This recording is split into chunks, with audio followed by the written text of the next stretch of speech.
ধর্ষণ করতো উনি আমাকে। ঘুমন্ত অবস্থায় উনি আমার উলঙ্গ ভাবে ভিডিও করে, ভিডিও দেখায় আমারে প্রতিনিয়ত ব্ল্যাকমেল করতো আর প্রতিনিয়ত আমাকে উনি ব্যবহার করতো, ধর্ষণ করতো উনি আমাকে। মাইয়াটা যে মাইয়া মিথ্যা দিছে, আমার হাজবেন্ডের নামে মিথ্যা মামলা দিছে, ওই মেয়েটার সাদা কাগজে সাইন নেবে। আসামির যে ওয়াইফ উনি আমাকে মেন্টালি টর্চার করতো, সবসময় আমাকে ব্ল্যাকমেল করতো অন্য ভাবে। ওনার ফোনে যে আমার ভিডিও আছে এরকম না, ওনার নিজের ওয়াইফেরও ভিডিও আছে। আলমদিনা রেস্টুরেন্টে আমি ম্যানেজার হিসাবে চাকরি করতাম। সাদ্দাম ওরফে নুরুদ্দিন, উনি আমাকে বোন ডাকে আর আমার মাকেও মা ডাকে।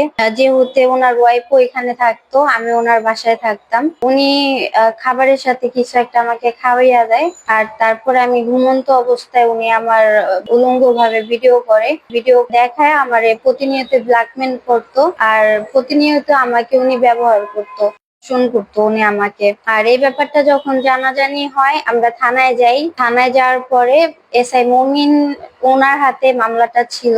উনি আমাকে বলে যে এত ঝামেলা করে কোনো লাভ নাই, আপনি 20-30 হাজার টাকা নেন, এতে মামলাটা আপোষ করে নেন, এতে ভালো হবে, শুধু শুধু ঝামেলা করে লাভ নাই। আর ওনার ওয়াইফ মানে আসামির যে ওয়াইফ উনি আমাকে মেন্টালি টর্চার করতো, সবসময় আমাকে ব্ল্যাকমেল করতো অন্য ভাবে। আর ওনার ফোনে যে আমার ভিডিও আছে এরকম না, ওনার নিজের ওয়াইফেরও ভিডিও আছে। উনি ওনার নিজের ওয়াইফের ভিডিও রেখে দিত বা আমার ভিডিও রেখে রেখে ব্ল্যাকমেল করতো। আমি যদি ওনার কথা না শুনি তাহলে এগুলো ছেড়ে দিবে। অনেক টর্চার করছে উনি আমারে। টাকা দিন ওদের আজকে আমার হাজবেন্ড এখানে যাওয়ার কারণ হচ্ছে কত টাকা চেয়েছিল? এখন 1,10,000 ওরা সবাই মিলে চাইছে। যে কারোবাজে বসে সেই চাইছে নাম কি? মমিন। এদের লগে আরো আছে, এরা সবাই মিলে চাইছে। মানে 1,10,000 টাকা দিলে কি হবে?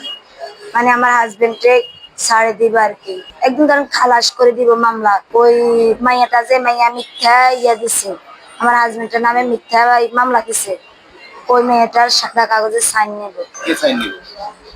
এই যারা এই কাজটা করে দিব। আনার? হ্যাঁ। আনার কে? যে মমিন।